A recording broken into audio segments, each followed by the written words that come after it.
Swaraj party 1923 से 1927 non cooperation के बाद पहला बड़ा पॉलिटिकल स्टेप इसका बैकग्राउंड समझ लेते हैं। स्वराज पार्टी की ज़रूरत क्यों पड़ी? 1922 में नॉन कॉपरेशन मूवमेंट रुक गया चौरी चौरा की वजह से। देश के लोग लड़ना चाहते थे पर कोई नेशनल मूवमेंट था ही नहीं।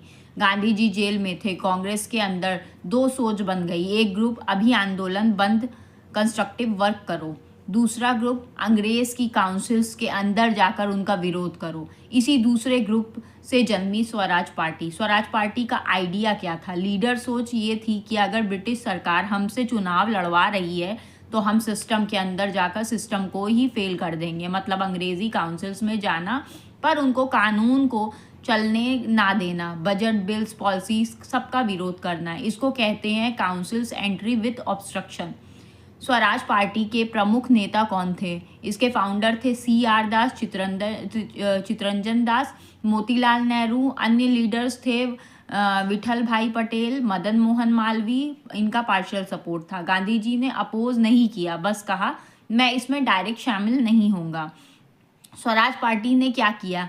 एक्टिविटीज़ इनकी क्या रही? 1923 में इलेक्शंस हुए, central legislative assembly, provincial council. इसका रिजल्ट हुआ कि कई जगह जीत काउंसिल्स के अंदर हुआ मगर स्ट्रॉन्ग अपोजिशंस के साथ। काउंसिल्स के अंदर गवर्नमेंट के बजट रोके, अंग्रेज़ों कानून को एक्सपोज किया, ब्रिटिश पॉलिसीज़ को पब्लिक के सामने लाया। अंग्रेज़ परेशान हो गए। तो इसकी 5 प्रॉब्लम्स और वीकनेस को भी समझ लेते हैं। पार्टी के अंदर यूनिटी कम थी। 1925 में CR दास की डेथ हो गई। अंग्रेज टैक्टिक्स से काउंसलर्स डिवाइड हो गए। मास सपोर्ट धीरे धीरे कम हो गया। स्वराज पार्टी का एंड क्यों हुआ? 1927 से 1928 तक साइमन कमीशन आ गया था। पूरा देश सड़क पर आ गया था। कांग्रेस ने फिर से मास स्ट्रगल की तैयारी शुरू कर दी थी। स्वराज पार्टी जो थी कांग्रेस में मर्ज हो गई, अलग पार्टी के रूप में ख़त्म हो गई। इसका इम्पोर्टेंस क्या था? इसका इम्पैक्ट क्या पड़ा था? नॉन कॉपरेशन के बाद पॉलिटिकल वैक्यूम नहीं आया।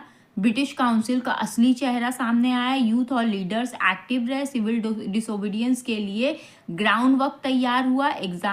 इसका मतलब कि स्वराज पार्टी जो थी वो ब्रिज के तौर पे नॉन कॉपरेशन मूवमेंट और सिविल डिसोबीडियंस मूवमेंट के बीच में काम किया। इसके लिए स्वराज पार्टी ने सिखाया कि सिस्टम के अंदर जाकर भी सिस्टम को चैलेंज किया जा सकता है।